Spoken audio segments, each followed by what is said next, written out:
Good evening, welcome to FMA Discussion. This is episode 473. And tonight we're going down more the theme oriented path with none other Dr. Richard Meagher. Yes, that studious fella we got under Blade Tech and all the good that he does. And we're going to tap into that tonight, more specifically on how to create a manual. And if you watch the test run, he did a fantastic job. We're also, before we tap into the creation of a manual and how to go about it, and we're going to hear from him, we're covering a little of his FMA journey. Let's hear from the man. So without further ado, here is the good doctor.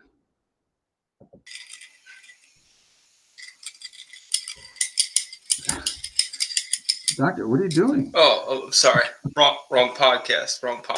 My bad. Yeah. Doctor, I mean, a little surprising. How you doing? Good. It's good to be back on the podcast. For those that are unfamiliar, this is actually maybe we should do a pop quiz for you, Mr. Dean Franco. How many times have I been on the show? This is your third?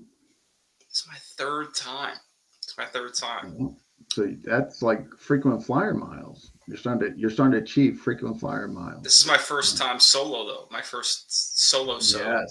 So, and I'm so happy to do this. So, again, FMA discussions about bringing good folks on that have good topics to talk about. And hey, before we get into it, though, for those who may not know, and we have a bunch of Blade Tech folks here. We got Norman. We got Brian Canada. And we got Ryan and Eric O'Brien. So we got Medusa, Fiber, Blade Tech, all in one roof. All right. If you're chiming in, please tell us where you're watching from. Smash that like button. All right. So let's hear it. I guess let's hear about the martial arts journey. Martial arts journey started in '94. It's actually my 30th year in martial arts, which is kind of exciting. It's kind of weird to think. I don't feel like I'm that old. '94 started in Kempo, like a lot of people on the East Coast. I was down in Philly. A lot of Kempo people down there. I started in Tracy Kempo. Later on, ended up switching to the Parker system, which had a big influence on my understanding of manuals. We'll get to that. I studied some Okinawan martial arts for a while. And then I think around actually one of my Kempo instructors used to teach us advanced Kempo with an Eskrima stick. I didn't realize till years later he was a second degree under Remy. So we were getting taught a little Monodarnese in disguise because he wasn't supposed to teach anything other than Kempo. So that was kind of like my little taste of FMA. It wasn't until 2005, 2006, somewhere in there, that one of my Kempo students went to the Philippines, came back, and was showing me the system he had learned while he was there for the summer. And I know there's a million Filipino systems, so I didn't really think much of it. He was saying that he trained with the Grandmaster's son. Turns out that was Kekoi Kanete's grandson, Chuck, who he had trained with for the summer. I learned what I could from this Kempo student. Then I went to Pittsburgh to find a Kakui Dose Pares school. So Dose Pares was really my first real dive into FMA. They were teaching another system as well called the Counterpoint Tactical System, which was Zach Whitson's offshoot from Bikiti Tertia. It was a blend of Bikiti and some other stuff. So a heavy dose of Bikiti Tertia in the background. Then I just trained with who I could. Luella Lieto from MRR Canis was there in New Jersey with Systematic Praxion, the fraction system. A lot of my lineage comes from him. Did a lot of time training with him in New Jersey. Dabbled in some other stuff, FCS for a little while. Then I went to Blood and Bones Tactical with Nate Hill. I still train with Nate. Dabbled a little bit of Balintawak. Last probably, I don't know how long it's been, maybe 2.5 years now with Brandon Ricketts. with your help in my Illustrissimo journey. And then as of last week, I started LeMaco under Dean Franco. Oh, yeah, we're start trying to get that. Yeah, just what's neat is, we're going to see Heil, and haven't got the official blessing yet, but the stuff I work, I need to work it with folks, so hence you're going to be the chosen one on that. Um, and we got some folks jumping in here that just came in, so let's just see who they are. We got Norman. Brent Pierce. We'll be bringing on law enforcement. And got Guru Ohio. Craig Mason, Steven, Norman, and David. And yeah, some of you Piper guys there, I want to bring some of you on, and you guys, I wanted to hear from you guys. This is a future episode I want to do. Some of you are in the audience. I figure I would just throw this out now, but I'm gonna be looking to bring some of you on and just give your thoughts on Piper and what it's done for you and your training in other arts. So if that's of interest, David, Stephen, all that, you can let me know. But so all right. Norman, So real quick to Norman's question. Norman, actually, Lou Lieto was actually out in Jersey. I think he was not too far. I think he was in Del Ran, I believe, but unfortunately he passed away a couple years back. So like most of us kind of started out traditional, then the eventual segue into what was called the eclectics, right? Not the mainstream, right? And there. And so so what resonates with you about FMA? Like what do you like? FMA for me took into consideration a lot of things that the arts that I had learned previously didn't. For the first thing that really captivated me with FMA was the use of drills, like both students getting something out of it. Because I mean, I hate to bash Kempo; it was my original system. But if you watch any American Kempo highlight reel, one guy throws a punch and then just stands there and gets hit 15 times.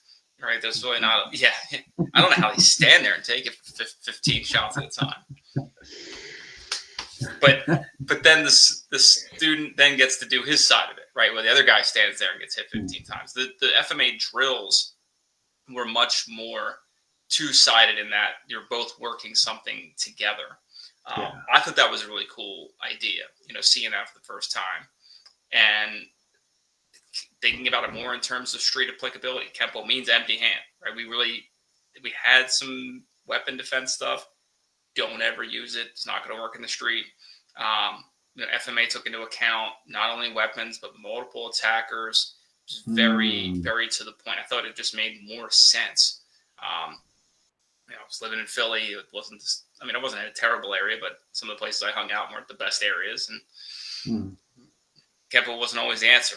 I had my share of fights when I was younger, and Kempo was okay, but I think when push comes to shove, I think FMA's got a leg up on a lot of systems. Not that there's not other good systems out there. I still train things other than FMA, but for me, it was really a different lens of self-defense.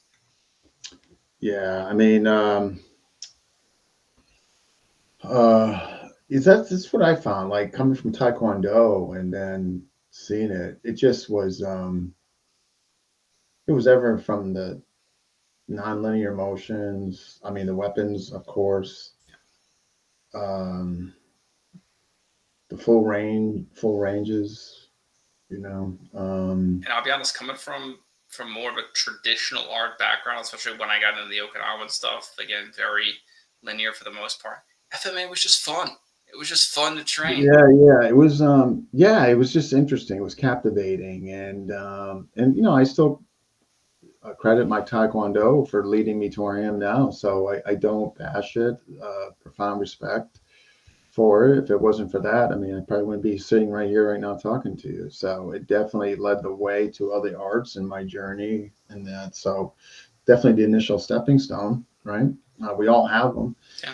And so, so we can't put them down because that's kind of what got us immersed in this. And so, so now, okay, so your current status quo, training with Nate Hill,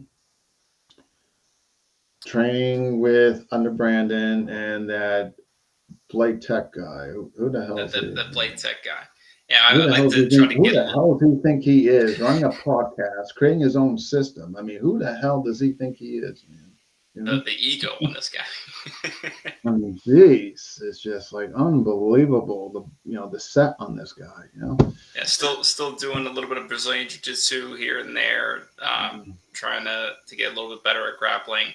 And yeah, I got to train with Nate Hill when I can. Still teaching his system as well. But my biggest focus is that I train most often, I would say, would be Illustrissimo 52 VTK under Shadow, and then Blade Tech. Blade Tech is great stuff. I got to be honest. That my most recent exposure was DeCampo, and it's kind of interesting. I might have to get on the bandwagon with DeCampo.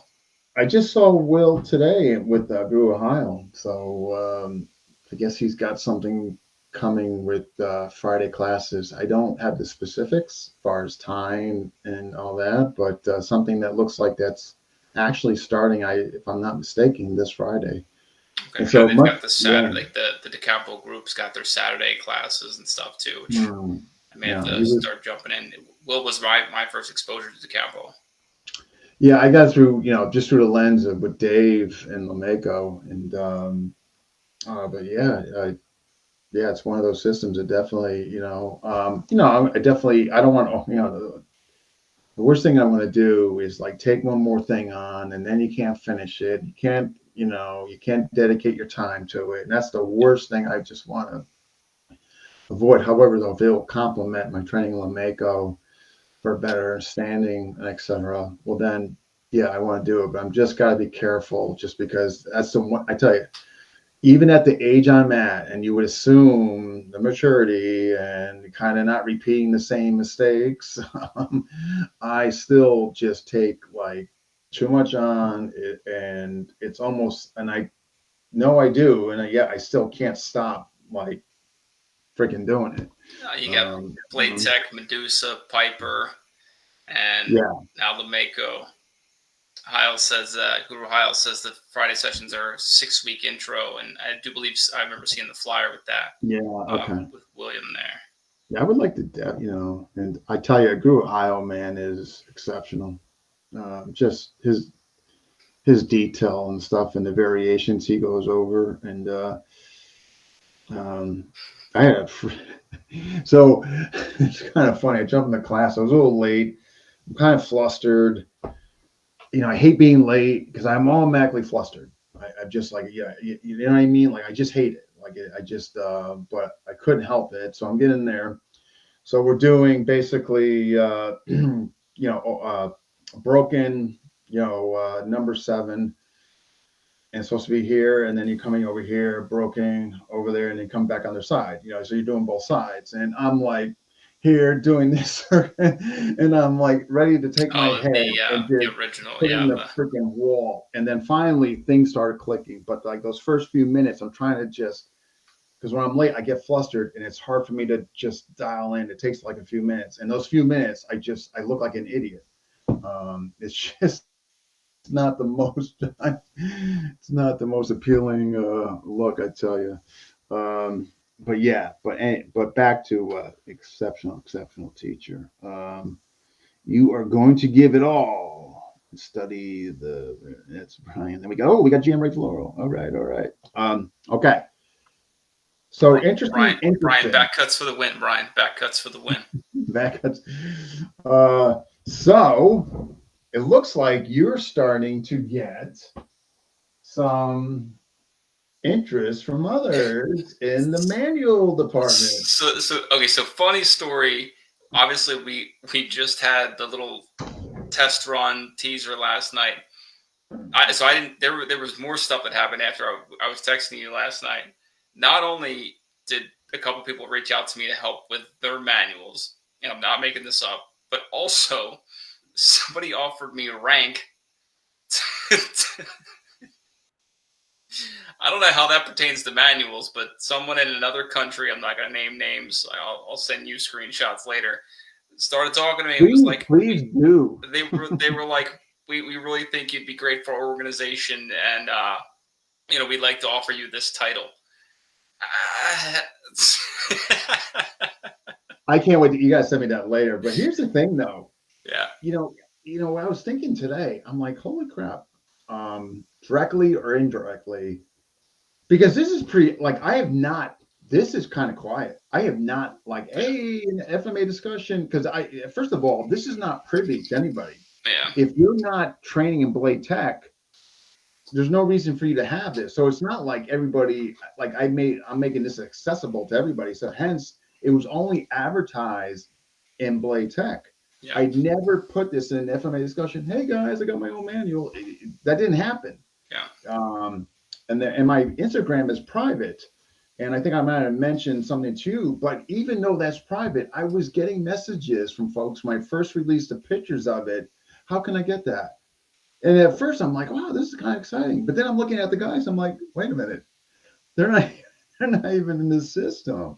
And so that was interesting, like to see that. But what's also further interesting is that here it is through Blade Tech, tap your shoulder too. Now, like you're probably going to be like probably getting some business or some people are going to seek you out, and I think that's a beautiful thing. Like much like FMA discussion, so the macro FMA discussion, the micro Blade Tech. But what is it about? There's parallel in like promoting folks, getting folks out there, sharing the wealth, Yeah. bringing people's names that are doing great things in there. And if this does that for you in a manual department, among other things, I think that's fantastic. I was telling somebody yesterday, and I think I was even shared it with you and somebody else. I said, yeah, Rich will be the person that will know the most in Blade Tech. It'll be better than Fran, even though Fran got there because he is actually going to be writing out the curriculum while doing it. He's going to have the best understanding of all my students in that area. So Going I think through it it, should be you exciting. just get kind of exposed to all of it in depth, writing it Yeah. all out. For me, I mean, the people that have reached out to me and stuff, and maybe more will happen after tonight, but the more I can help some of the smaller martial arts that I find value in get some traction. I mean, that's a lot of the arts that I've trained in. Not every art I've trained in was a winner. That they're not all created equal, but there are some really good arts out there that I think really need more recognition. Blade Tech And we tell was, you no argument there. Like, I mean, the compo being one of them, Lameko being another. Like, if you look at the arts mean you train, we're not in big. Like, I don't like big systems. I know I don't mean to digress here, but it's going to kind of substantiate what you're talking about. Is that like I don't want to be a number. I don't want to be lost in this big system. I like Brandon kind of small, Rogers kind of small, Amok kind of small, kind of small. You know what I mean? Like it's not coincidental. Like I like that interactive and people knowing one another and working together, and that kind of maybe like a better word, that kind of intimate relationship with like all of us are knowing, get to know one another. Like that's what I love about Blake Tech. Like seeing guys work together like you and Nick, to me, that is just like so that's like the most wonderful thing. So I'm aboard. I agree with you. There's some yeah, treasures out there. there's a lot of good arts out there.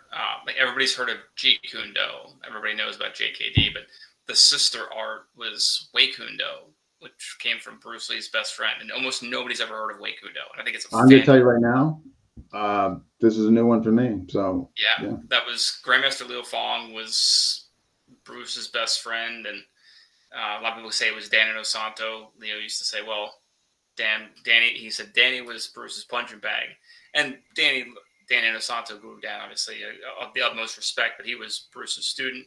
Leo Fong and Bruce Yeah. were kind of contemporaries, so there's kind of this whole sister system that JKD that a lot of people don't know about. Blood and Bones is Nate Hill's creation. It's another FMA art that I would love to see kind of come to the rise. Yeah. Get a little bit more recognition. And This Blade, fellow Blade Techie right here who might be calling upon you. Now, the Blade Tech folks should get priority. Like when a Blade Tech brother comes out and seeking Dr. Rich, man, that's a no. And my Brent is my man, North Carolina. So you got to take care of Brent, man. Blade Tech was definitely on that list of arts where when I started learning from you, I'm like, we need to get we need to get this stuff out there. Not just because I thought it was a fun art to practice, but because you pressure tested it for years. It's being my size. If I can make it can work for pretty much anybody, right? Yeah. So when it came time to do the manual, I was all on board. I was happy to be able No, to jump and into it. we're going to talk about that. So let's talk about how the manual came about, and then just going to dive into it. So it's so interesting because I've been asked in the past when I've taught stuff, hey, no, well, do you have a manual? Is there a manual available? And no, my instructor never gave me one. He never had one. And then when it came to Blade Tech, when I was asked that, I said no, but I'm not. It's not. I would consider it. I would definitely think about doing it. I'm not opposed to doing it. But then after that, I would answer that question. I'd be like, just the thought of doing it was overwhelming, like how to go about it. So so I'll let you tell the story how it came about where for takeoff. We were in North Carolina, and which is where my second FMA discussion appearance was. I actually was the moderator for the discussion with How did you you. feel? How did you feel in that role, Rich? Was it I empowering? I don't want to say I was a natural as an interviewer, but it came pretty easy to me. It really did. But it was cool to be able to sit there with you, Grandmaster Bobby, Grandmaster Mm. Dan Medina, and Alex Ormaza, Guru Alex Ormaza, and Guru Vico, and kind of interview you guys. But that was a really cool event. So it was cool to be on that special edition of the podcast. But anyway, that event Saturday, all five of you guys taught, and then Sunday was just Blade Tech. Mm. Alex's students really seemed to like it, and at the end, you had asked if there were any questions, and Alex said, "Do you guys have a manual?" And you just kind of looked at me, and it was like, "Not Just like yet." Yeah, you kind of looked over. Not yet, but we'll get on it. that's funny because I do recall looking at you.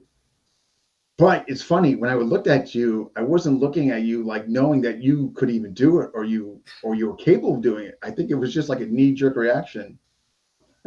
Yeah, like yeah. And then we just kind of dove into it. It's interesting to really see manuals almost making a comeback because Yeah. when I started Kempo in the '90s, we had like our technique sheet, and it was all like laid out. And when I switched to Parker Kempo, it was even more detailed, where everything was, opponent attacks with a straight right punch, you drop back left foot to 6 o'clock, right hand executes a left hammering, you were blocked by left hand sets guard, followed up by right hand. So it was very like step one, step two, step three, and it was Mm. a good reference for students to be able to go home and say, oh, what was that thing we did in class today? And have like a reference, right? It Yeah, wasn't yeah, meant yeah, to, you weren't meant to learn from the manuals. It was meant to be a reference. From what yeah. I've seen over the years, they kind of fell out of style because VHS tapes started to get manufactured Good so point. easily. You get And then DVDs, DVDs. Yeah. everybody went to the DVD. And then when you had like Panther Productions and some of these larger companies come out with all these, they Yeah. were able to get mass produced. And quite frankly, doing a couple takes on video is a hell of a lot less time consuming than writing everything out. So I Yeah. think manuals kind of fell out of favor for years. But We're bringing them back. Blade Tech is going to bring back the manuals, and through you, I think manuals are going to make a comeback. well, it was interesting, like during COVID and stuff, with a lot of people who started training remotely with different people, whether it Mm. was Blade Tech or Piper or FMA, whatever it was. A lot of people started out from Stockton. Um, Stop them. I think a lot of people started to get more of an interest in manuals, both looking up the old stuff, check manuals and all these World War II combative manuals. But I think manuals started to come into favor with remote training as a good complement to what did we do on that Zoom class on Sunday? Oh, I got a manual that I can flip through and remember that technique. So I think manuals kind of started to get a little bit of traction again. You know what helped us too? You know what the big piece, in addition to what you're saying, which is all true, is before the manual come out, I did have on YouTube, which is it's unlisted, but level 1 videos, the whole series. Yeah. So I had that first. So if somebody would say, "Hey, I'm just going to do it," I say, "Okay, look, if you're in, you want to do this, fine. Here's the videos." But that, in conjunction with this, I think has been really helpful. And that was where I took a lot of influence from, was some of the other guys around the time that we did the manual. Jason Schultz, I think, did a fantastic job with the Medusa manual, but that was more methodology. There wasn't a lot of strict technique, like do this with this hand, do that with this hand, like we had to do with the Blade Tech manual. But I would say my biggest influence is probably Baron Shepard. Coach Baron runs the combat judo program and Florida freestyle judo.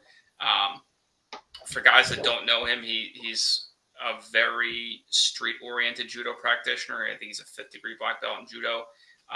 If you're looking to boost your FMA, man, he does everything off the jab cross, not off the judo waltz where you're grabbing everything, and all of his footwork is triangle footwork. It's FMA. Nice. It fits seamlessly with what we do. So I really like what Coach Barron was doing, but he was paralleling the private Facebook group, which a lot of people started doing during COVID, right? Whether it's Blade Tech, Piper, Medusa, whatever, the private Facebook group for students studying that art. And he had a level 1 manual. And he had a lot of pictures of breaking down the techniques, the write-ups, the methodology, why he was doing it. And that was probably the biggest influence I took when I started to really put this together. So we finally agree, hey, we're going to do it. So basically, I don't know, kind of winter, we decided we'd go ahead and do it. And I tell folks, we basically met 3 times to get it done. Yeah. I mean, I don't think it was more than 3 times. And basically, I'm going to let you, but we basically, you recorded me discussing certain things. We obviously took pictures. And that, and then from there, you basically took the audio recordings of me explaining things with the pictures of doing things, and you basically, what is this? And again, received accolades. Again, we talked about in the test run, if there was one, was just one of the constructive criticism overall. There could have been a few more pictures on the actual disarms and stuff like that, or some just the techniques in general. But everybody said that it was well articulated. They could definitely make the correlation between what they were reading to the pictures. And to me, that was, I was mentioning yesterday in the test run. That to me, that was most important. Are they digesting what they're reading? And they said, they want to cross. But the first one definitely going to be the bigger one of the subsequent 2 that are coming out. And I'll let you go. Yeah, I mean the two biggest things that helped get the manual done were doing the audio recordings on my phone, where I was just recording you talking about the triangles, basically the methodology behind Blade Tech, recording you talking about the student relationship to the system and how you want the student to evolve and invoke personal creativity in it, discussing things like the platforms and how they pertain to the system. So having all those audio recordings was very, very helpful. One of the things that with the audio recordings that I kind of learned while doing this process was instead of me playing the audio and trying to type it up and rewinding it, playing it again, I found a way to just take my phone, put it up to the mic on my laptop, and play it, and it would do a voice to text, and it would just type out everything that you said. Oh, nice. Not perfectly. I had to go back and fix a couple words here and there. So some of the stuff in the manual was me summarizing what you said. Other stuff was you just verbatim. So that was very, very helpful. And then it was all the videos. Right, taking a video of, okay, well, what is this technique? How are we going to get the best angle on it? We would record us doing it relatively slow. That way it was easier for me to go back and pull screenshots from it. Just screen grab. Okay, here's where Just remembered that. That's right. Those all shots were from the videos. They're all videos. We really didn't take any pictures. It was all, even the pictures we shot was, hey, let's get real up close to the camera, and the video was still going, and it was just, let's get this angle just to turn. That. Yeah, it was all video. We didn't take any. The only that's like just two of us, so we had to let you. Right, you had to let it run. Right. Yeah, it was all video. The only two, actually, I think 2 sections of the manual where I took actual pictures, where it was just you showing the stance with the fence up, and then showing the strikes. Right? And going into the J. Yeah, you're absolutely right. Forward. Yeah, those are the only actual pictures that were taken. The rest was all video. So here's kind of neat. I know the folks can't see this, and the one thing, some folks might have concern about manuals where, well, then everybody's going to get it, and then people not training are to get it. And I have a simple solution for that.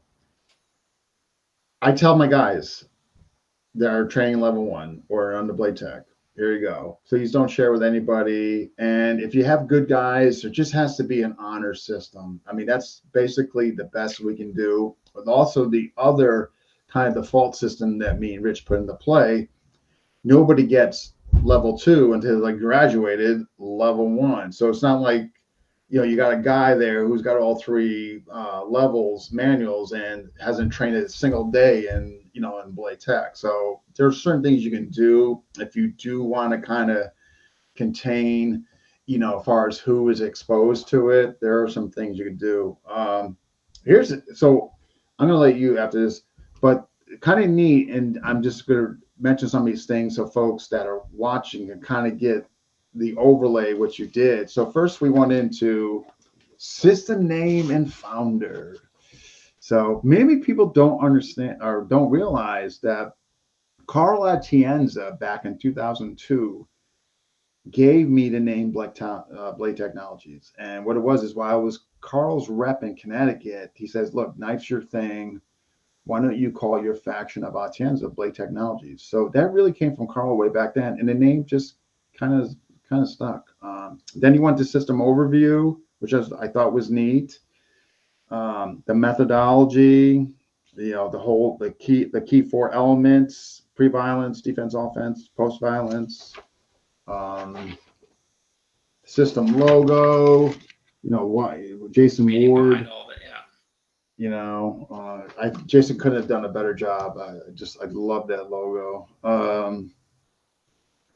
The word from the founder. Blade Tech is really about verbatim, yeah. Blade Tech is really about the student, and the students finds their journey and what appeals to them in Blade Tech. Under the umbrella of Blade Tech, there's the following systems, where constantly pointing out everything. In other words, and goes on. And I'm not going to read everything, but then we went to the logo, then the triangles, which I'm not going to show, but I'll let you go ahead. So I guess, like the folks, as far as your layout, I thought it was great. So did you have to think about it, or like it seemed like the reason why I'm asking you if you had to think about it, like I remember we met 3 times and we did it, and then like shortly after, like, yeah, I almost got it done. And I'm like, and I'm thinking like this is gonna be like matter of fact, I had no expectation. I wasn't like this is gonna be months, no rush, man. Do it when you can. I know you got things going on. And then all of a sudden, like, you had so much done sooner than I was expecting. Nicole always goes to sleep before me, so pre-baby, there was some Saturday nights where just pour a little glass of bourbon, hang out, put the TV on, and see what I could type up for the night. Were you in the hot tub? You just in the sauna? No typing in the sauna. those of you that don't know, it's not uncommon for me to talk to Dean while I'll I'm never making forget the that sauna. picture you put in Blade Tech. I wish you would have never took it down. I think it's still up. Is it? Oh my God! Yeah. I'm sorry. No, you were talking about the hot tub video I took on New Year's Eve. Yeah, Oh yeah. my That it took freaking down. God! No, not a lot of people understood that one was a joke. I think by now, I don't almost know how they didn't, but some of the comments, I was like, guys, this is clearly a joke. yeah. So as far as like the layout, hey, Grandmaster Medina. Yeah, and we got suppresses Rich Parsons and Kurt. Uh Carly Master Carlito wants. You know what? I'm gonna see you this weekend, GM Carlito. Maybe I'll bring the Blade Tech manual up there and show it to you. Brian, as far as what type of bourbon, as long as I can mix it with Fanta for the redneck old fashioned, it's good to go from there. Out of all the questions he could ask about this episode, this deep dive into manual construction, he's asking about bourbon. It's usually Basil Hayden.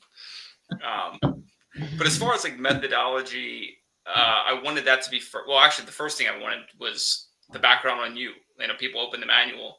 I want them to say, okay, what is Blade Tech? I got this manual. What the heck is it? And that's where the name came from. Your background, and then I got into methodology for the students, so they have a theoretical understanding of what the process should look like. Then we get into the triangles, which is the theoretical foundations for the system. Then we get into technique. The layout of the technique, and that was an interesting part of the process, actually, I thought, for you and I, when we went through it, because it was like, okay, let's start with pre-violence before the person even engages us with an attack. That was a big part of that, yeah. So we did a lot of the pre-violence, but then going through it, there was a couple things where it was like, okay, we didn't even think about the draw, like stifling the draw of the blade. That kind of came out in the process of creating the manual. It was like, well, we should probably put this in here. This is like an intermediate step that we didn't consider. So you're absolutely right. Stuff in the draw came out. And then it just progressed, stuff in the draw, how to get the disarms, how to get close the distance, all of it was in there. And just to, like you were saying, like heavy emphasis on the pre-violence. Like, in other words, how did they get there? Like, you know what I mean? Like we went, heavily into that, and how to see those signs coming, and how they tend to engage, and are you on somebody's radar, except defense. But again, you just did fantastic. Yeah. Go ahead. I'm sorry. I'm just marveling your work. So that was kind of the idea, was to be able to then say, okay, we've done the empty hand versus knife, then progress the student to blade on blade, right? All those, the training platforms and how those come out. And we're going to be doing a lot more of a heavy dose of that with level 2, with the defenses with the blade, and then the level 2 platforms. Just going back to some of the criticism about the manual, I kind of half agree with the idea of we didn't put enough pictures in.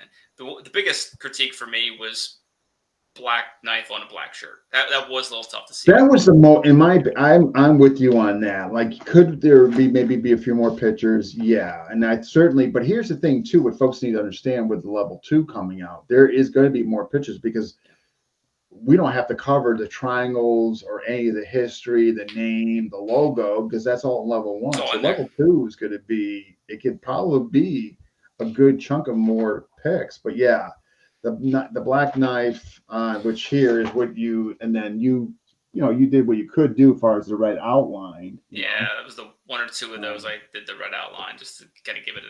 So it wasn't the end of the world. I mean, next time we just go with aluminum, Yeah. So quick story to illustrate why I don't think we maybe should have put more pictures in.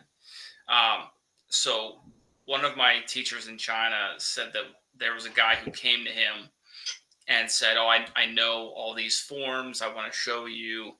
And the guy expected the teacher to give him all these accolades and praise. "Oh, you look so good," and all this stuff. And within the first 5 minutes, my teacher was saying, "You got to fix this. You got to fix this. You got to fix that." And then the guy packed up his suitcase and left. He was in China for less than 12 hours, packed up his stuff and left. Really? Because he learned everything from a book. And because you can't see the transitions between the pictures in a book, you don't fully get the essence of it. That's why I kind of set it out. There's enough pictures in this manual that'll ring your brain and say, oh, that's right. I remember Dean saying this. So, I remember him talking about this angle on here.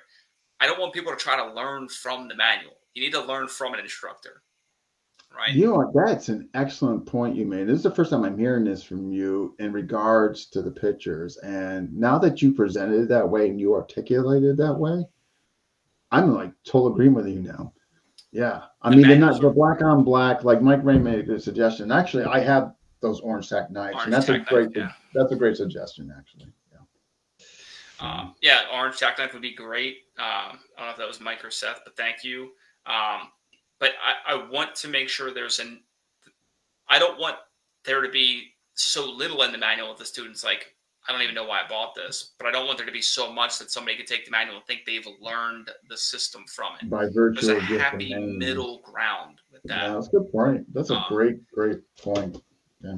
Huck Planis was the guy who wrote all the manuals for and with Ed Parker, and he was I trained a lot with Huck Planis for a few years, and he always said that those manuals, the books, everything, they're there for references. You got to be on the map, putting the time in, and I think that goes for any art. I shouldn't be able to pick up a book and think, oh, I just learned this whole system from a book or a manual or whatever. You have anybody know with Blade Tech, because it's so attribute developed. Yeah. It's not. I mean, if you think about what memorization is in Blade Tech, other than the triangles, other than like knowing the triangles, context from the triangles to methodology, other than the triangles. Yeah, that's really. I mean, the base technique is just the 2-1-1, getting that foundational movement. There's really no other memorization. Right, and I'm on here now, the knife versus knife level 1 to train platforms. There's no memorization of platforms. Yeah. You have a roll. If I'm developing non-tel against you, you are obviously not going to let me hit you. You're going to do your hand evasion, your position adjustments, you don't get hit. Yeah. And so the platforms might be interesting to go into. So we have platforms in Blade Tech. So platforms serve three purposes: learning curve, improvement curve, repair curve. So learning curve. It'll be a level 2 manual. Yeah.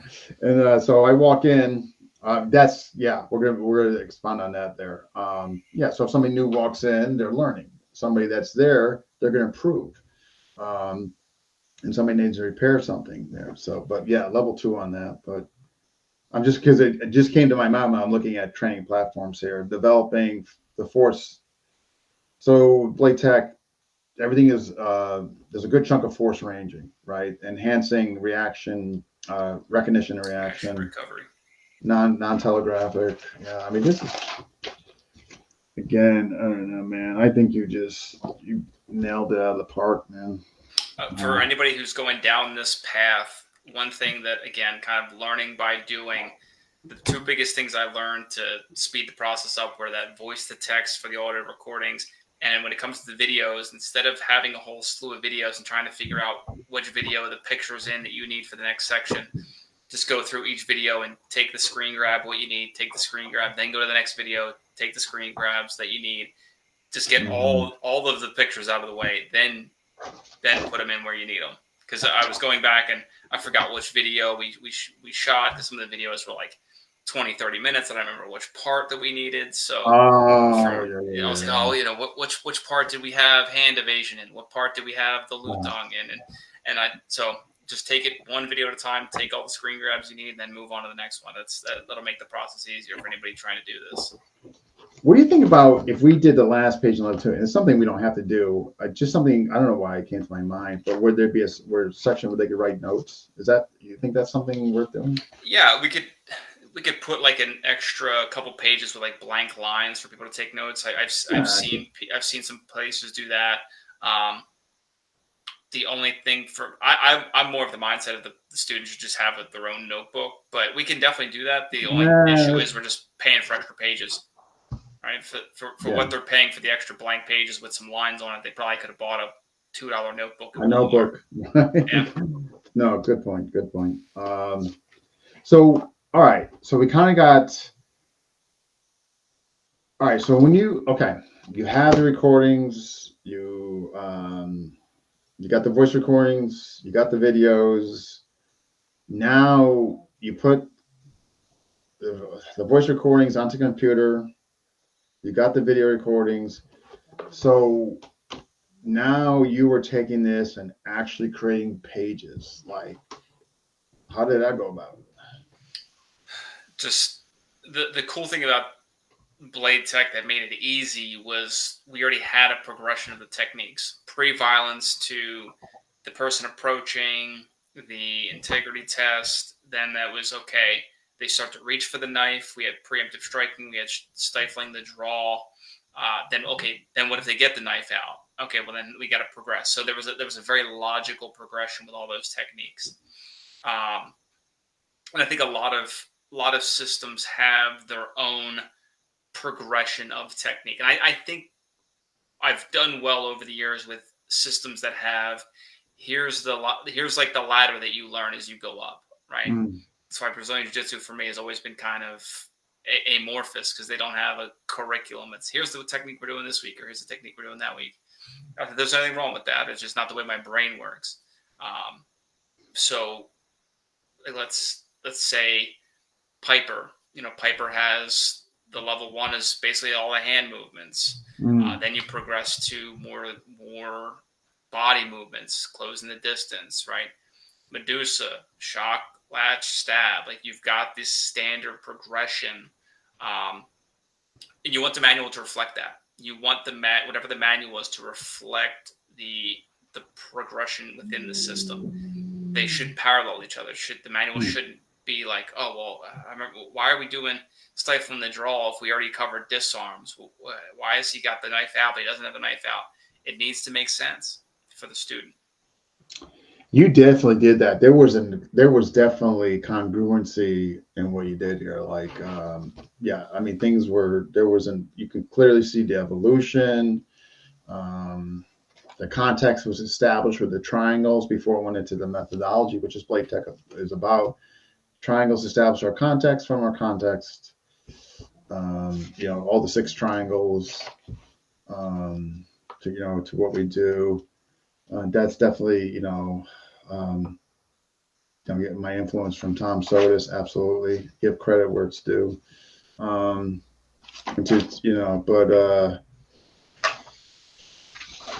So then you're doing that. So again, like start to finish, generally speaking, like where you actually are handing this to, was it Lulu? Was it? Yeah, we were at the print. Yeah. So like about start to finish, how long did it take you? Like how many hours? Or I think we turned it around in probably 2.5, maybe 3 months. But I mean, I tell you, it wasn't that long. Wasn't that long? Yeah. Maybe 2 months. Probably about 2 months. As far as number of hours, it's hard to tell because it wasn't like I was doing it consistently. I'd put a couple hours in here, and then I was busy with work or whatever and training, and then I'd put a couple more hours in. So I don't know. And every system is going to be different.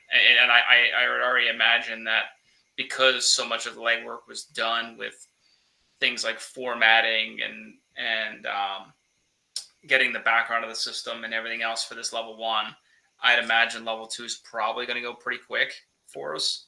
I mean, level 2, we're basically going to be able to just kind of jump right into the meat and potatoes. I mean, because we don't need to do the history and background.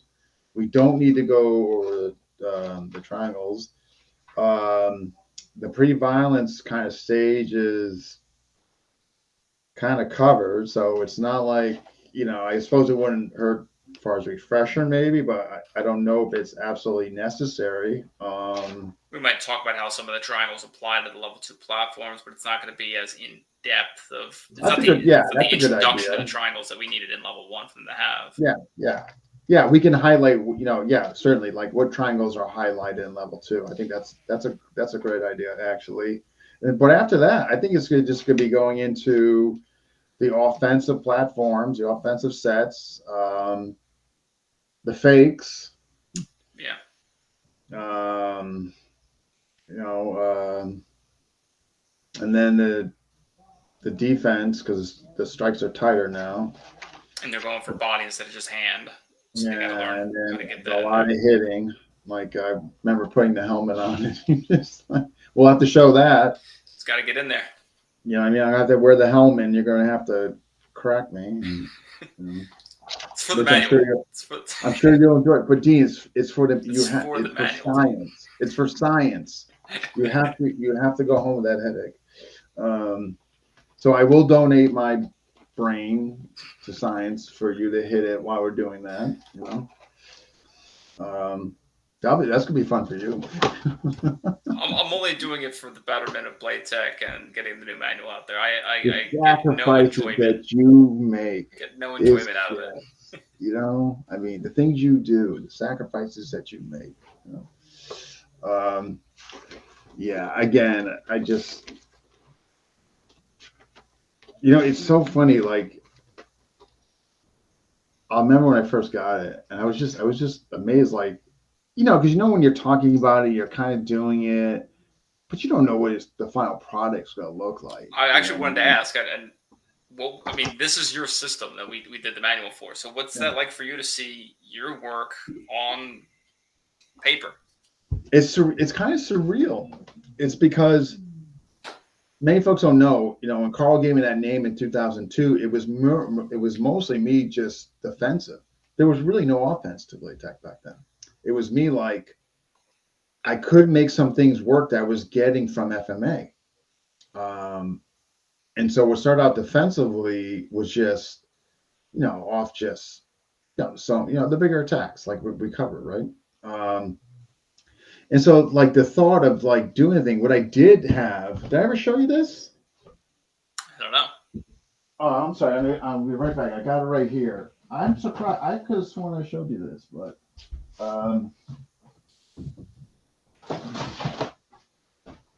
this was made in early 2000s. Wow. Yeah, this was the first logo for Blade Tech. Very Illuminati, man. This is, yeah. This is 20 years old. That's cool. This is almost 20 years old, and what's on this is basically it's just offensive. It's a 2-on-1. I remember you sharing a brief clip of that online a while back. Yeah. That's in here. So this is what I came out. Now I'm going to tell you something. I think I've made some smart moves in my martial arts journey, and I've made some really dumb moves. But this is one of the smartest moves I made, and I'll tell you why. It's because it shows and substantiates that I was doing 2-on-1 like 20 years over ago. 20 years ago.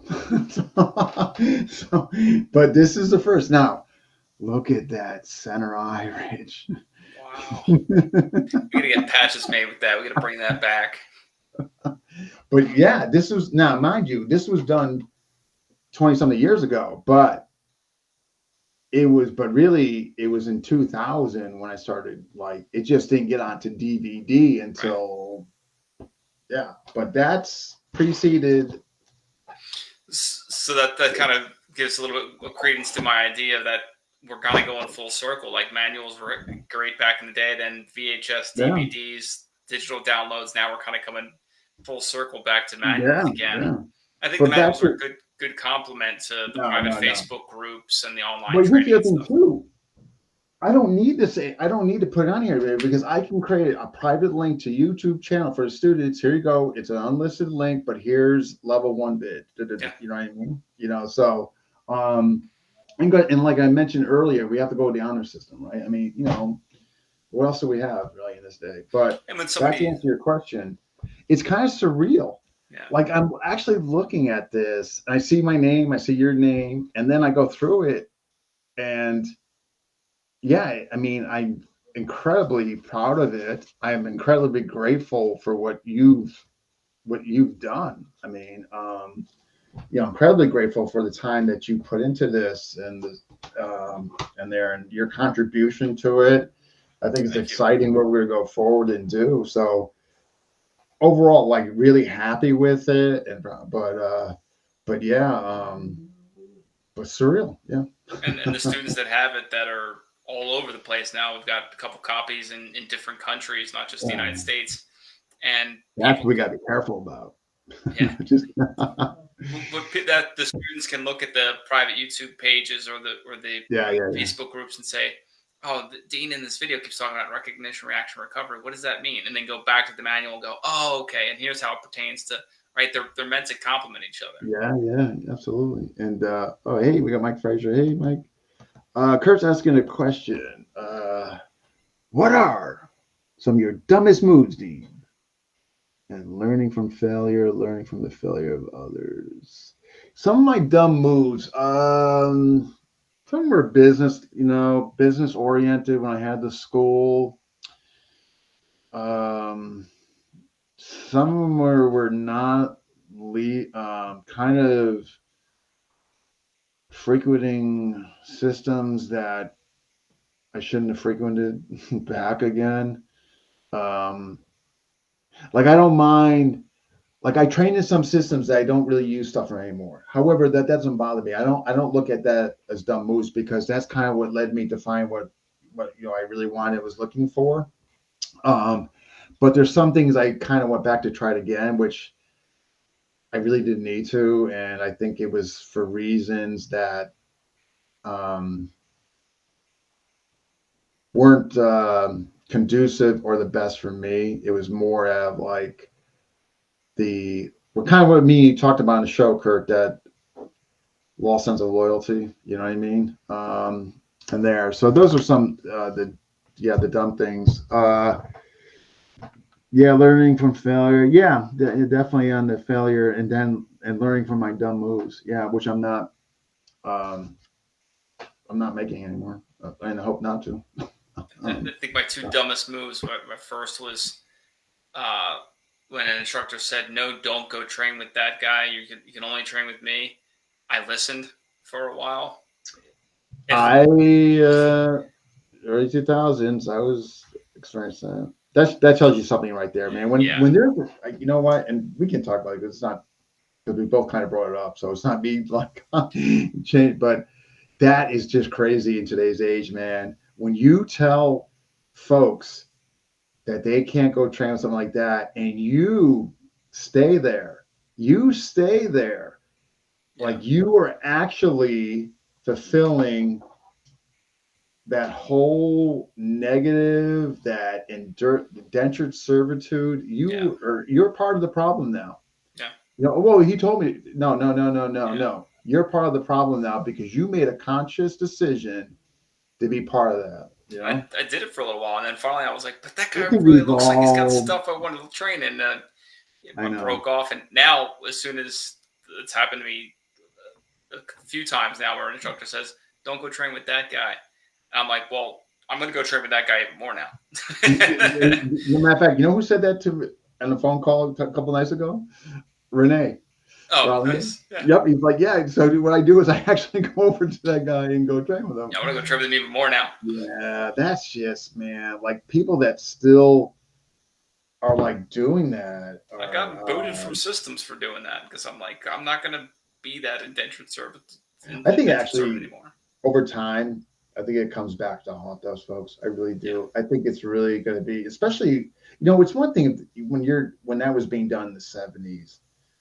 But man, when you're doing that in 2024, The information is so readily available in other systems, which is good yeah, because these smaller systems like the Kempo and Blood and Bones and all these like smaller systems are getting more recognition. But I think it's too easy for people to see their own instructor for what they are. The person that's insecure saying, oh, I don't want you think to go about train with that. The that person. insecurity. Yeah. That's exactly what. Think about it. Like if you were so secure in your system and you were confident what you're giving your students is the best version of yourself, and you're trying to create the best version of them, and there's an open dialogue, integrity to yourself, honesty to your students. Like, why would you do that? Yeah. Like, why would you need to like control their journey? Like, why would you need to what has happened very recently with a student that was training somewhere else? didn't hold over his head, didn't say anything. I said, Yeah. look, it's your journey. That's what's the most important piece. You go train with you want to. Didn't tell him not go or anything of the sort. Yeah. Nothing of the sort. And yeah, I think you just can't do that because I think that can come bite you. And not only that, for folks outside looking in, that doesn't resonate well. You know? Yeah. Yeah. Yeah, no argument there. What we got here? Telling people not to cross train with others in the worst thing. I totally agree with to a student. I totally Yeah. agree with you on that, Norman. Yeah. Agreed. Totally agree with you. Yeah. That's a Ryan's good point. playing, Yeah. yeah, totally. Ryan's playing musical chairs. He's back. He's gone. But and every system method, just yeah. I don't think there were. It was when I was going through systems back my set. Yeah, I agree. It was actually got me toward what I wanted to do now. So I think those were necessary steps to take. Um, just catching to make sure I didn't miss anything. We got Phil is here. All right. All of my stepping stones have led me to Blade Tech. That's And see, Blade, you didn't choose Blade Tech. Blade Tech chose you. See, there was a force that said, "Hey, we got to get that on a shirt. I was chosen. I didn't choose the Blade Tech life. Blade Tech life It, chose it, me. it chose me. Those prison systems chose me." I spent a lot of time in prisons. I was allowed Yeah, to that's leave. right. That's right. I You worked did. in I Yeah. worked in them, but I was allowed to leave. But I was technically in prison. Here we go. Oh, here's a question from like to comments are coming in. I got back up a bit. Hold on, folks. Bear with me. Like to go work with others because they feel what I taught them works. Yeah, right. I have an open door, Mike. I tell my folks they're free to go train wherever they want. There's no restrictions. Rich right here can tell you I put no restrictions on my students. I yeah, I tell you. So Brian, okay, on the manuals, here we go. Do you recommend a software for putting it all together? That's from Brian. Brian, you're the tech guy. You probably could find a more efficient way to do it than me. But honestly, I everything was pretty much old school. Um, as long as you've got something that can um, play the videos, and I put them on my recorded them on my phone. I think they were MP4s. Was able to play them Mhm. on my laptop and just pause it, take the screen grab where I needed, and then typed everything up in Microsoft Word. It was very easy to do. As far as recording the audio on my phone and then transferring that to the laptop, the app I think is just called like Smart Recorder or something like that. Again, something Smart Recorder. Again, pretty basic stuff. I'm not a big tech guy, which should be more encouraging for everybody out there that you too can do this. um, it You did a great job. just takes time. So okay, it's great seeing you too, Mike. Yeah, absolutely, Seth. Yeah, I mean, Blade Tech would not be if it weren't for other systems. And that's another thing too is worth going. Our Blade Tech. While I am the founder of Blade Tech, I am not the founder of any of the tech that have come into Blade Tech. And I just want to make that point because this was talked about recently. Like when folks say, they are the founder. Yes, you were the founder of, you compiling, putting the system together, and the compilation of it. Absolutely, and that deserves credit. But the founder of the individual components or tactics that make up that system, that's where I disagree. So There's only so many ways the body can move. There's really no such thing as a new there you technique. go. Here we got this is let's see what Phil's asking here. What is your view over being told about certain styles being better than others due to the competitiveness of the politics of systems and old school beliefs and new school? What say you, Rich?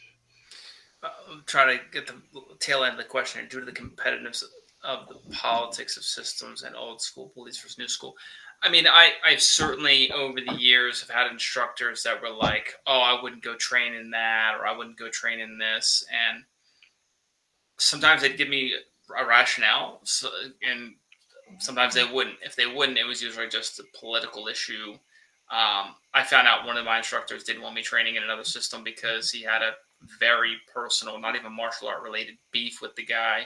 Um, I think if your instructor says, "Hey," and this happened to me recently with one of my instructors, they're like, I don't know if I would go train in that art anymore because here's where it violates some of the rules of our system. They may not gel together. Then it's up to the student to make their own individual choice from different principles and different lens, and ultimately they got to do what works for them.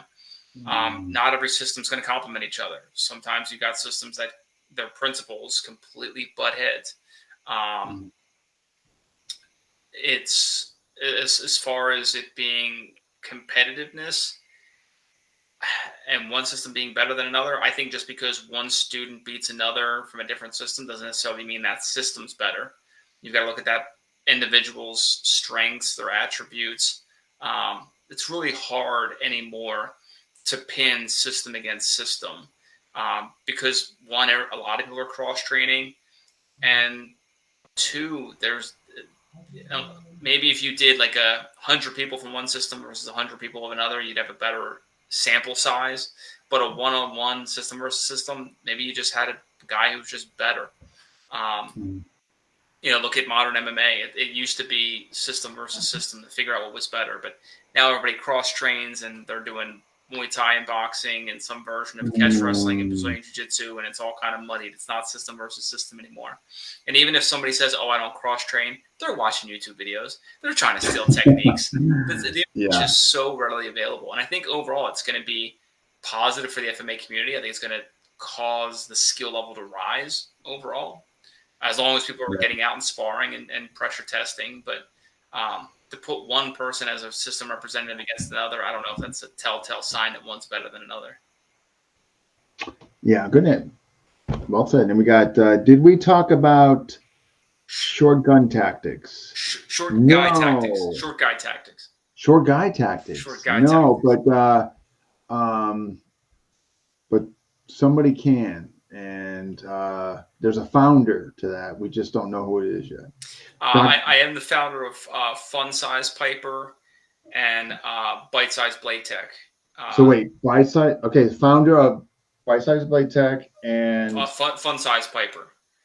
Fun Size. Okay. Fun Size Piper. These are subsystems. I think that's no. Yes, I agree with you, Seth. But my question only would be you, Seth. Are you the founder? Are you the founder, Seth? That's all right. Here we go. I have counseled some students that if they do cross train, it could be confusing until they get a base on art.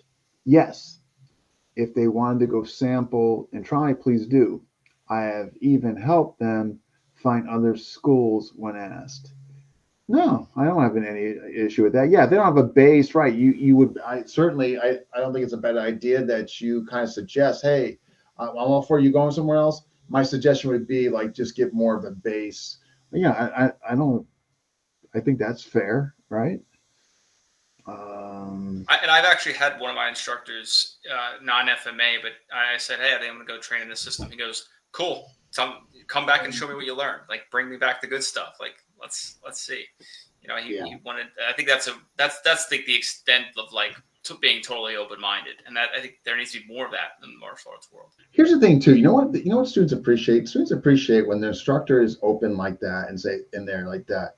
I think they tend to stay with that instructor that is not controlling like that or doesn't badmouth other folks or say to go not do that. Obviously, more candid conversations happen behind closed door with students that have been around you for a longer period of time, of course. And I fully admit that. But long it's not done openly in social media and that. But I do think students overall have a better appreciation for instructors who conduct themselves like that. I really do. Like, Bert, and I could say. you know? It's less of that like dictator mindset of like you should only train Yeah, with me and this is the way it needs to be done. Like people are kind of over that. no, and they're not really. That doesn't really resonate to me. Okay, so Seth is not the founder. I think this is important to hear. He's saying he's the co-founder. So, Got to include Mike. and Brian, they build like a T Rex with short arms and legs. So have to use the short guy tactics, even though I'm 6 feet. So 6 foot T Rex.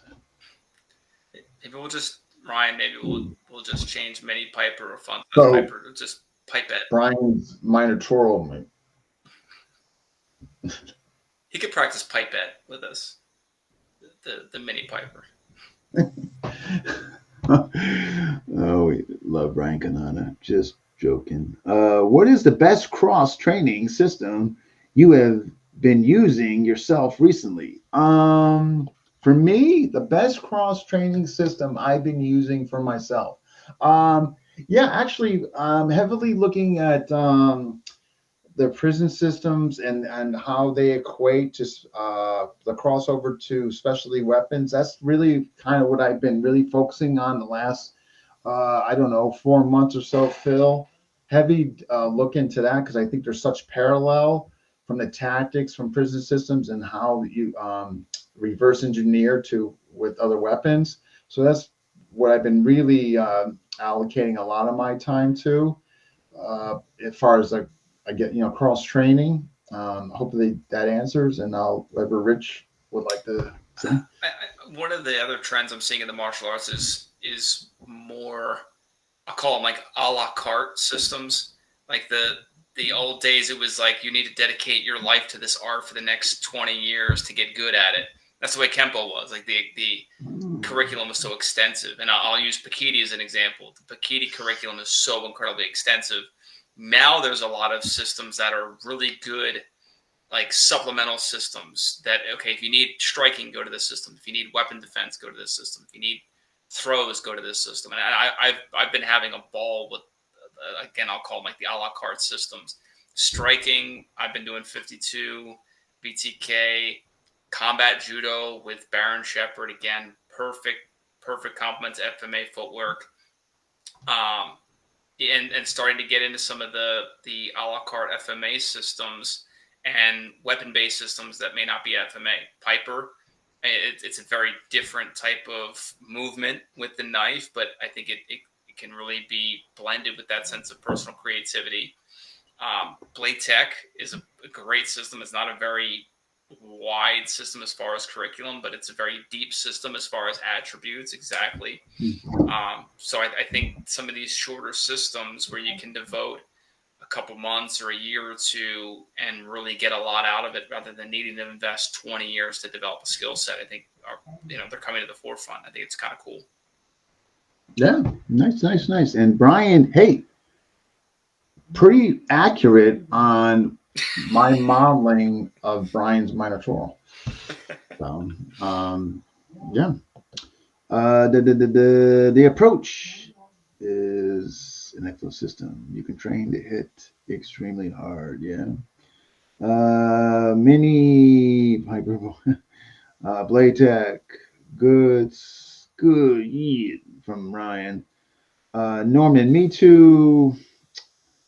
On the can't think when you have a foundation and others. Yes. Me too. On the okay, a la carte. Okay, yeah. Who's what's going to happen. As a matter of fact, I made a post in this infamous discussion.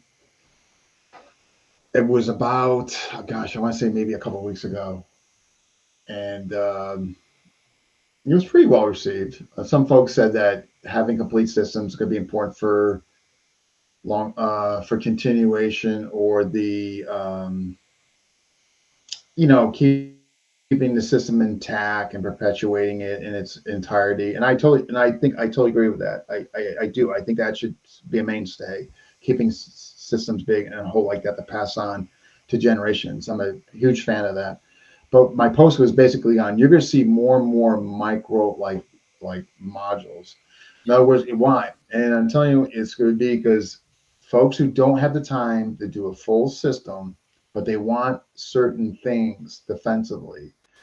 And if you look at like Blade Tech, we kind of do that with the specialty weapons. Hey, Blade Tech. If you look at Blade Tech, it's not a huge system. Blade Tech is not a long study.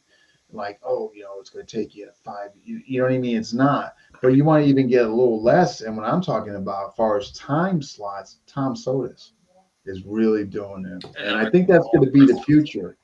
Like snacks. Like you want a certain thing, you're going to put the time and train it, but it's not going to be required of you to take the whole system or this long period of extensive training time. And I think that's going to be more and more in the future for numerous reasons.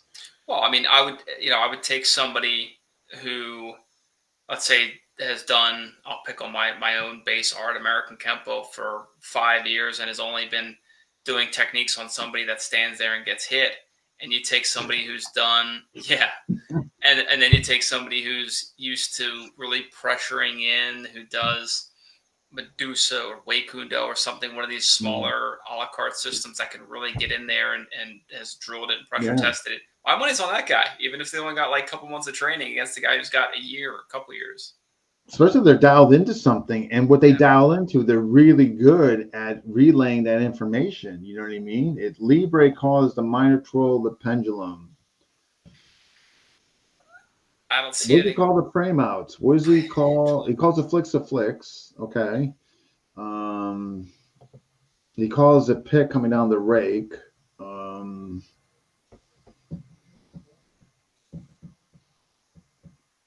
Menacing is what we have to focus on. Yeah. It's true, Brian. True. Yeah. So, but this is awesome.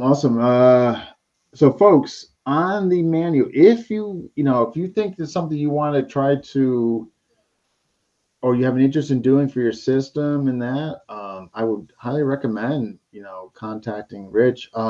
Blade Tech will lease them out. Contracted out. But certainly, yeah, I think it's gonna be great. I think if you get some stuff out of this, man, I think that's gonna be fantastic. You know what I mean? It'd be cool. As long as people from other countries keep offering me a rank, it'll be worth it. That is so bizarre. You gotta show me that before. I gotta see that. That is just bizarre. That was an interesting conversation last night. Oh my gosh, that sounds like something like I don't want. That's not won't be nice to say, but that's really strange. Yeah. Seriously thinking on doing one for the Bowie. Yeah. So it's really cool, Brian. Folks, expect level 2 Blade Tech June. We're looking at June, July. Probably closer to July. Yeah, we gotta find a time to get together, and maybe maybe even in an effort to just save time. I know last time it was like, oh, we should also do a video on this. Oh, we should also do a video on that. Maybe we'll just create an outline. So when you and I meet, we can just get right to it, lay out the videos. True, too. We just kind of did it. That's another thing, too. Just did it on the fly, man. This was not a professional operation by any means. But it goes to show you how well it went, because I was to Arnold in Atlanta was asking me, and I was telling him we didn't have to do like one retake. It was just like you recording me. It's not like, oh man, we gotta stop recording, we gotta redo it. Like there was no, it just was just. The only time we wanted to, I think with Carjack, we were like, we should do it from a different angle for the camera. I think that was like the only time we were like, let's get a little bit of an extra video in there. And that's why I think the level 2 is going to go so much quicker, because we'll have an outline, we'll have a little experience in doing this, and it's going to be nowhere the complexity of inclusiveness like the level 1 is. I mean, so I think it's going to go really keen. Or do you have enough bourbon and orange soda to get through another manual? I will supply him with Fanta and bourbon. Yes. And as a matter of fact, tonight I'll be working on my rates, how much it will cost to lease. How many bottles of Fanta and how many bottles? I still gotta try that, Brian. I haven't done the bourbon and Fanti yet, the redneck old fashioned, but it's got to happen in my future. What do you Just currently have bourbon with? Bourbon and what? I usually just make it old fashioned. Which is what? Bourbon, bitters, simple syrup, or sometimes I'll use a little honey instead, and then Luxardo cherry and give it a stir. When you say bitters, Uh, the Angostura bitters, it's like a little bottle. I'm You just do a obviously a couple dashes rookie. in. Yeah, I'm obviously a rookie in this area. old fashioned's been my go to for a while. Not that it's Bourbon, required to make a manual, but it does help. but is it required for the hot tub? The sauna? I think in the hot tub video, I think I had White Castle burgers with me, which I think threw a lot of people off. That was quite the video. I gotta see I if I wish still you have that on my never. phone. I wish you never took that down. That was so funny. Yes, Brian, orange peel, of And also got course. some That and it's got to fucking be a Luxardo cherry. No imitations. yeah, definitely. And I do a little flame under the orange peel, get it nice and get it going. Yeah, absolutely. And I Yeah, got my bourbon. Gosh, what's Norman? I drink my bourbon neat. just straight up, not even on the rocks, just straight. God, how Um, do you guys do that? but yeah, I mean, to Seth's point, the manual should in theory, if it's done right, parallel how the instructor portrays the information to the student. Right, that's what we want to see. We want the logical progression to be there. So, and again, it was just audio recording, video recording, pausing the videos when I got to my laptop, using the little snip tool, take the screenshot, paste it in Microsoft Word, and type up what you need. I mean, it's a pretty straightforward, relatively low tech Yeah, operation. and folks, like far as the layout goes, like depending on what you're doing, like for instance, it just for us we did a system name and founder. So we gave a little background in the system name and founder, system overview, um, you know, how many levels, just some background on the system overview. Then we went into the methodology, and not by any means you guys need to do this, but it's just what we chose to do. A word from the founder, and then we went in a picture of the logo, um, and like what the logo means, and Blaytech, the gear, forever evolving, the two holes in the knife, doing one, the triangle, of course, several meanings there, knife pointing up for life, and just stuff like that. But Jason Ward did the logo, just phenomenal job on the logo. But that's how Rich, as far as before we got in kind of the meat potatoes, like you can, give some background, your system name, why you chose your name, what's the significance of that, and then we chose overview, methodology, logo, and then he basically went into the meat and potatoes of the system with Fix. And not every manual is going to follow that exact Yeah. progression. It's got to follow whatever works for the system. And it should represent the system. So every manual is Yeah, going to be a little different. like level 2 when we get it done is certainly not going to mirror the beginning of level 1 there. Right. Good bourbon is neat, mediocre bourbon mixed. Oh, so if you got really good bourbon, um, I was doing 2-on-1 with my students in the class tonight. It doesn't work. Don't do the 2-on-1.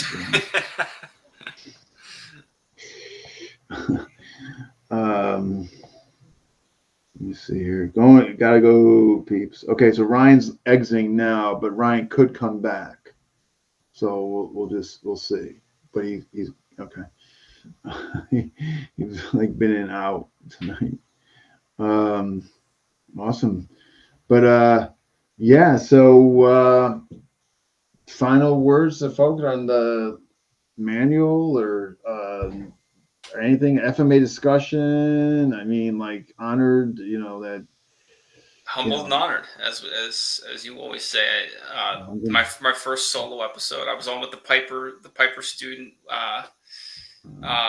episode, and then the special edition where I got to interview you guys down in North Carolina. But being solo felt good, and it is an honor to work with you and help get this Wow, out. you've been wonderful. You've been This nothing was but pretty cool. it's been an absolute pleasure so far with you. So and you're going along. I mean, you got level 3, you could be awarded level 3 and Piper, you got level 2. You're gonna be the first level 2 in Blade Tech. I mean, yeah, you're gonna be well, you're probably running a show. I think I smell retirement in my. Yeah. You got some more time. I got a lot more to pick your brain Yeah. on. Okay. How much longer? How much more? As a gentleman, thank you. Yes, absolutely. I'm going to see. Yes, Jim Carlito. Thank you for stopping by. What is the biggest thing you learned during the process of doing the manual? Oh, that's a good question. So, the biggest thing I learned for me was that it can be done, and it's nothing that what so far seemed out of the realm for me of possibilities was actually somewhat tangible. And I had my hands in there with Rich, but I'll let Rich also answer since he actually put it together. The biggest thing from a tech standpoint for me was using the voice to text feature in Microsoft Word, where you click the little microphone, and I just literally held my phone up to my laptop as I dropped my phone. Held my phone up to my laptop and just played all the audio recordings. That saved me a lot of time in typing. Non-technology wise, what did I learn? It takes time, but you're in charge of it. If you're going through this process, it's done when you say it's done. Dean and I went through multiple edits, multiple renditions of it. So we thought, okay, this is something that'll be beneficial for the student, right? You can put as much or as little information on there as you want.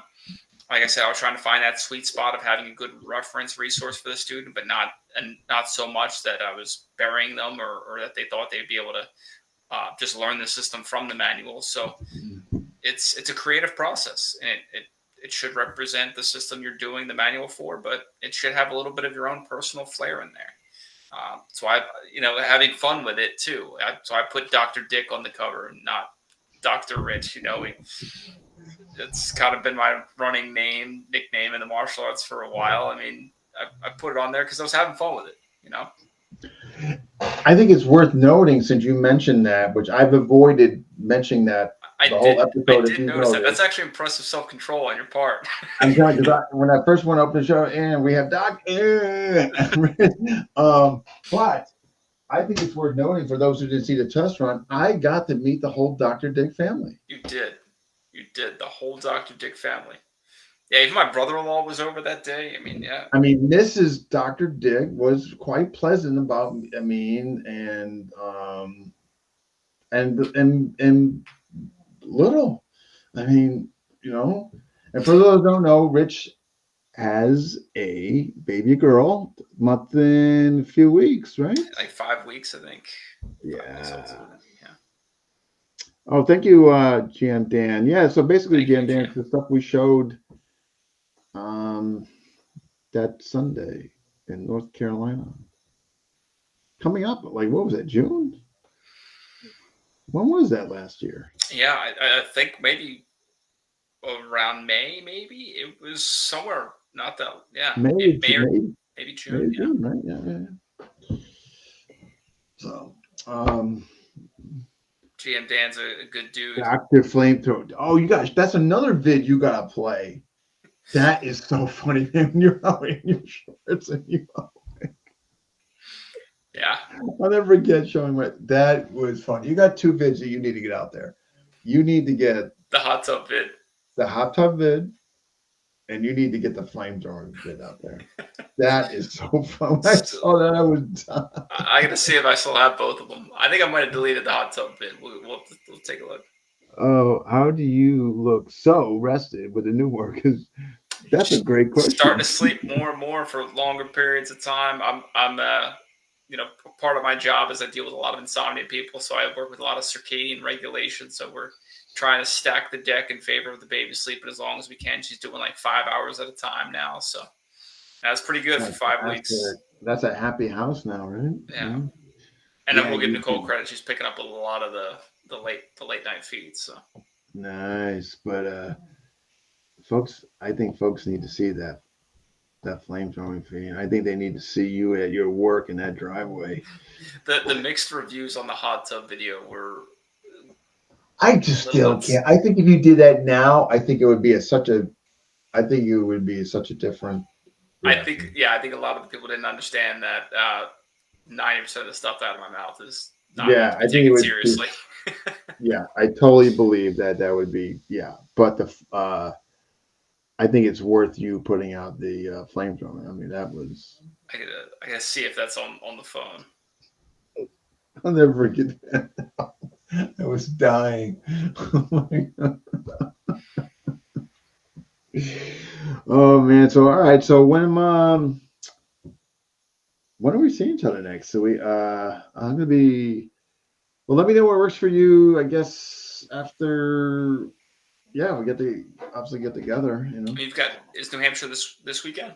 It is this weekend, and then the following weekend is New York, Tim's. But I will be around during the week. Like, what is there still Fridays with you? They're generally the Yeah, better day. yeah. Usually I'm pretty swamped Monday through Thursday. Yeah. Okay. We'll figure something out the next 2 weeks or something. When is your next time in the Carolinas?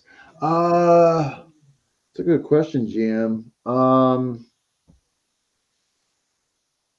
don't know, but something. Maybe we should get something going again. I don't know. That'd be cool. Yeah. So I'm open to ideas, Jim Dan. Yeah. Um, but I will be the Blade Show early June. Atlanta. So yeah, yeah, that's gonna be me, Brian, Tuan, Bill, and I'm forgetting the other gentleman's name, but there's gonna be four of us It's at doing Brian Brown's something. place, I believe. Right? Brian It Brown's is at hosting. it is at Brian Brown's place, but the fourth gentleman is I think Midwest, I think, and his name is escaping me at the moment. Um, yeah, but yeah, it would be great, wonderful to see you again, Jim Dan. So yeah, maybe we should. I don't know. Maybe we should try to get something going, Rich, down there. You know? I'm on board. You let me know when. GM Dan was a Yeah. lot of fun to hang out with that weekend. That's right. We all went out. That's right. Us three Yeah, went out. we're like Buffalo Wild Wings and we're watching the fights and Buffalo. That's stuff. right. Yeah. Listening to GM Dan's stories. That's it. Yeah. That was a By the fun way, time. that dude's got some wicked locks, and they are some Yeah. nasty stuff. Did you Absolutely. notice I avoided that? Yeah. Yeah, I was on the receiving end of a few of those. They were I think it was in the bathroom. coincidentally while I'm getting like my arms ripped apart and locked up, and yeah. Yes, I was not available. Awesome, awesome. But hey, man, thank you for everything you do for Play Tech. Really, Thank you. I appreciate you sharing all your knowledge with me. It was the least I could do to kind of help put this together. And yeah. guys listening, if anything you got questions on, let me know. Whether it's any of the stuff that I did to get the manual together, my process, or any of the arts we talked about on the show today, or anything. Just I'm pretty accessible through Facebook Messenger, Absolutely. whatever. You guys just need to run this schedule by me. And we'll, somewhat we'll talk fees. And, I get contracted out. I'm owned by Blade Tech. I get contracted out on. but like I was talking about the show, man, this is great. Like, just that whole open, like helping folks and getting folks to recognition and stuff they do well, where they can help others and get, even if they get business out of it or whatever. That's what this is all about. So Yeah. I'm just thrilled for you. I think it's great. It's just a way to get back to the arts, and that's really what I'm about. That's what I was thanking Coach Danny yesterday about, like thanking him for donating his time to the raffle. Brian Canada for donating his time to the raffle. You, Jason Schultz, William. Man, all those things that you won. All those things I won. Well, it's just a way, it's a way to give back to the Grandmasters. That's a way to give back to the arts. No, 100%. The manual is a way to kind of help give back to the arts, help spread them, and help the students learn. It's a win-win all around. Keep them perpetuated. So GM Dan's saying he's got a gathering first weekend in August. So, okay. Yeah. Awesome. Well, hey, we'll be in touch. Please send me whatever was sent to you. Yes. About this rank thing. I will definitely need to be seeing that. You'll get a chuckle out of that one. Yes. Thank you for having me on. It's been fun. Oh my gosh. No, it's been really fun, and absolutely. And please extend my thank you to Mrs. Dr. Dick. Will do. Thank you. We'll be in touch. Take care. Bye. Bye. All right, folks, that wraps up. I can't believe, Jesus, this is pretty sad. I can't remember the number I'm just doing right now. 473. So who's next? This Friday, my pal, Immersion Labs, what he's doing. This is the 6th Immersion Lab, I believe. And he's going to basically going over what he's covering in this. What is the theme in this year's Immersion Lab? And that's what he's covering. And that's going to be this Friday at 5 or 5:30 Eastern time. Yeah, I don't know which one there. But the flyer actually has to go out tomorrow morning. So, so look for that. And after that, Terry Trahan, I got to message him back, get him next week. And I got a few names here, but some will be theme episodes, some will be guest. Benjamin Myers, want to hear from him. He's interesting guy, I find.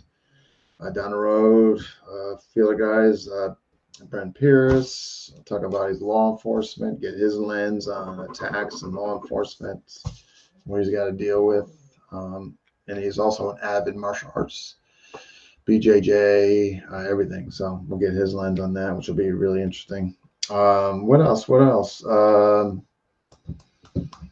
Show me some suggestions. Yeah, me and I think Brian Canada have to do. We're gonna do a theme episode. Joe Hungar, social media, martial arts. Can be an interesting topic, right? Depending on how what you're exposed to. I have a lot to update off the screen, bro. Oh, I bet. Yeah, just hit me up tomorrow. Send me a message. Yeah, sure. But good to see you and hear from you. All right, folks. Well, so Friday, 5 or 5:30 Eastern time. Definitely my pal, Immersion Labs, Bikers, Brawlers, Ballroom. You should see the flyer he made up for it. I mean, just, captivating. And you guys will see that maybe late tonight, latest or tomorrow morning, but incredible flyer. And it's going to be a really interesting event. All right, guys, thanks for jumping in, watching, commenting, and those who submitted questions. I will hopefully see you Friday.